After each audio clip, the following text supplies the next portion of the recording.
বন্ধুরা, আপনারা যদি এই রেসিপিটা রোজ 1 চামচ করে গরম ভাতের সাথে খেয়ে নিতে পারেন, তাহলে কিন্তু অনেক রোগ থেকে কিন্তু আপনারা অনেকটাই দূরে থাকতে পারবেন। খুবই সুন্দর একটি রেসিপি। তো চলুন বন্ধুরা, রেসিপিটা শুরু করি। তো এখানে দেখুন বন্ধুরা, আমি কিছু কারি পাতা নিয়েছি, আর এই কারি পাতাগুলো কিন্তু আমি জলে ভিজিয়ে রেখেছিলাম। এখন দেখুন কারি পাতা থেকে কত নোংরা বেরিয়ে যাচ্ছে, জলটা কিন্তু একদম ঘোলা হয়ে গেছে, মাটি মাটি হয়ে গেছে। এখন এগুলোকে এরকমভাবে ভালো করে 2 থেকে 3 বার ধুয়ে নিয়ে আসবো। তো ভালো করে 2 থেকে 3 বার আমি এগুলোকে ধুয়ে নিয়ে এসেছি। এখন এগুলোকে এরকমভাবে একটু ছড়িয়ে দেব, যাতে তাড়াতাড়ি জলগুলো শুকিয়ে যায়। কারি পাতাতে কিন্তু জল বেশিক্ষণ থাকে না, তাড়াতাড়ি শুকিয়ে যায়। তো পাখার হাওয়াতে আমি 10 মিনিট রেখে দেবো। তো দেখুন বন্ধুরা, পাখার হাওয়াতে আমি 10 মিনিট রেখে দিয়েছিলাম, আর এগুলো কিন্তু খুব সুন্দরভাবে কিন্তু জলগুলো শুকিয়ে গেছে। আর সামান্য একটু বিন্দু বিন্দু জল আছে, এগুলো কিন্তু আবার শুকিয়ে যাবে। এখন দেখুন আমি এখানে একটা থালাতে রেখে দিয়েছি। এখানে নিয়েছি শুকনো লঙ্কা, উড়দ ডাল, যে বিউলির ডাল বলে, আর নিয়েছি এখানে আছে লবণ, বিট লবণ, আর এখানে আছে বাদাম, চীনা বাদাম আছে, আর আছে কারি পাতা। বন্ধুরা, উড়দ ডাল আমাদের কিন্তু শরীরের জন্য খুবই ভালো। আর চীনা বাদাম আমরা জানি, চীনা বাদাম আমাদের শরীরের জন্য কতটা ভালো, আমরা সবাই খেয়ে থাকি। আর বিট লবণও কিন্তু কোনো ক্ষতি করবে না। আর নিয়েছি কারি পাতা। কারি পাতা কিন্তু আমাদের শরীরের জন্য খুবই ভালো, প্রচুর পরিমাণে ক্যালসিয়াম থাকে। তো এই কারি পাতা দিয়ে আজকে রেসিপিটা বানিয়ে দেখাবো। তো এই কারি পাতা কিন্তু আমাদের চুলের জন্য, আমাদের স্কিনের জন্য, আমাদের ব্যথা বেদনা সব কিছুর জন্যই কিন্তু এই কারি পাতা খুবই উপকারী। আর আমি কিন্তু কিছু লঙ্কা নিয়েছিলাম, সেই লঙ্কাগুলো কিন্তু খুব একটা ঝাল নয়। তো আপনারা লঙ্কাগুলো ইচ্ছা করলে দিতে পারেন, না তো না দিলে নাও দিতে পারেন, স্কিপ করতে পারেন।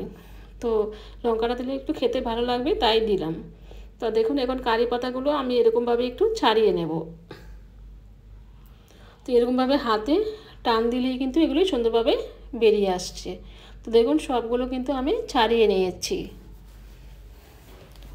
তো সবগুলো আমার ছাড়ানো হয়ে গেছে। এখন আমি চুলায় বসিয়ে দিয়েছি একটা কড়াই। এখন কারি পাতাগুলো দিয়ে দিলাম, দিয়ে এগুলোকে একটু এরকমভাবে ভেজে নেব। তো চুলার আঁচটাকে কিন্তু একদম লোতে রাখতে হবে, লোতে রেখেই কিন্তু করতে হবে, নয়তো কিন্তু এগুলো একদম পুড়ে যাবে।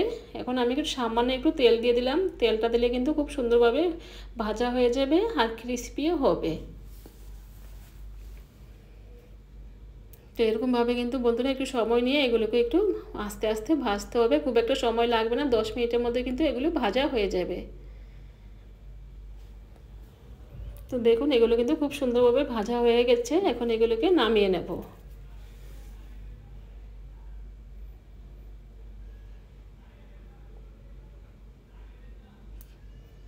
তো এগুলোকে নামিয়ে নিলাম। এখন কড়াইতে আমি আরও একটু সামান্য তেল দিয়ে দেবো, খুব একটা বেশি কিন্তু দেবো না। এখন তেলটাকে একটু গরম করে নিয়েছি। এখন যে বাদামগুলো রেখেছিলাম সে বাদামগুলো দিয়ে দেব। তো বন্ধুরা, এই বাদামে কিন্তু প্রচুর পরিমাণে ক্যালসিয়াম, প্রোটিন, ভিটামিন প্রচুর আছে। তো বাদামগুলো এরকমভাবে কিন্তু দিলে আমাদের খাওয়া হয়ে যায়, নয়তো কিন্তু আমরা এগুলো খেতে চাই না। এরকমভাবে খেলে কিন্তু আমাদের শরীরের জন্য খুবই ভালো। আর দিয়ে দিলাম বিউলির ডাল, আর এখন দিয়ে দেবো শুকনো লঙ্কা। এখন এগুলোকে ভালো করে হালকা আঁচে ভেজে নেব। একটু এগুলোকে লাল লাল করে ভেজে নিতে হবে। তো চুলার আঁচটাকে কিন্তু বন্ধুরা লো টু মিডিয়ামে রাখবেন, হাইতে কিন্তু দিবেন না, তাহলে কিন্তু কালারটা তাড়াতাড়ি চলে আসবে আর এগুলো কিন্তু কাঁচা থাকবে। তো আমার এগুলো ভাজা হয়ে গেছে, এখন নামিয়ে নিচ্ছি।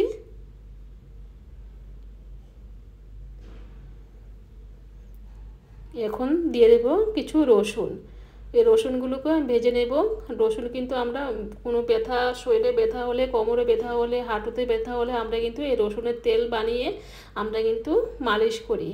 এই রসুনের কিন্তু অনেক গুণ বন্ধুরা। তো রসুন যদি আমরা খেতে পারি, ভেতর থেকে যদি আমাদের কাজ করে, তাহলে কিন্তু আমরা অনেকটাই সুস্থ থাকতে পারবো।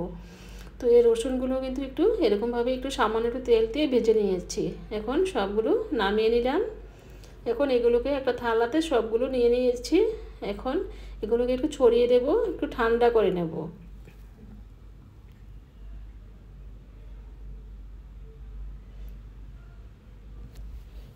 তো এগুলো কিন্তু বন্ধুরা ঠান্ডা হয়ে গেছে। তো তো দেখুন আমি কিন্তু হাত দিয়ে ধরতে পারছি, একদম ঠান্ডা হয়ে গেছে। এখন এগুলোকে একটা জারে নিয়ে নেব।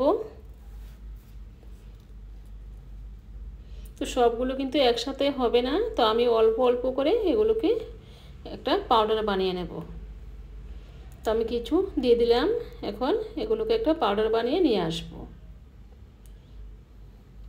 তো দেখুন বন্ধুরা, আমি একটা দরদরা কিন্তু একটা পাউডার বানিয়ে নিয়েছি। তো ওটা কিন্তু এরকমভাবে খেতে ভালো লাগে। তো এর থেকে কিন্তু মিহি করলে কিন্তু যেহেতু বাদাম আছে, ওটা কিন্তু একদম তেল তেলে হয়ে যাবে। তো একটু এরকমভাবে রাখলেই কিন্তু ভালো হবে। তো এরকমভাবে আমি অল্প অল্প করে সবগুলো করে নেব।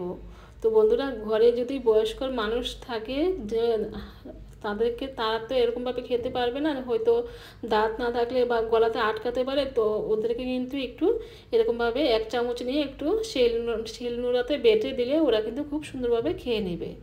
আর যে বিট নুনটা আমি রেখেছিলাম, সেই বিট নুনটা কিন্তু দিয়ে দিলাম, দিয়ে এখন এগুলোকে একটু ভালো করে মিশিয়ে নেব। এই রেসিপিটা কিন্তু বন্ধুরা গরম ভাতের সাথে খেতে খুবই ভালো লাগে, আর আমাদের শরীরের জন্য কিন্তু খুবই উপকার। তো বন্ধুরা, আজকে আমার এই কারি পাতার রেসিপিটা যদি ভালো লেগে থাকে, আমার চ্যানেলটাকে সাবস্ক্রাইব করে আমার পাশে থাকবেন, আর লাইক করতে কিন্তু বন্ধুরা একদম ভুলবেন না। তো বন্ধুরা, খুবই সুন্দর একটি রেসিপি। তো আপনারা এইভাবে বানিয়ে খাবেন, আশা করি ভালো লাগবে আর সুস্থও থাকবেন। তো সবাই ভালো থাকবেন বন্ধুরা। তো দেখুন কত সুন্দর হয়েছে, খুবই সুন্দর একটি রেসিপি। তো যারা কারি পাতা খায় তারাই জানে তাদের চুলগুলো কত সুন্দর, আর স্কিনও কিন্তু খুবই সুন্দর। তো বন্ধুরা, আজকে এই পর্যন্তই, আবার দেখা হবে অন্য কোনো রেসিপিতে। নমস্কার।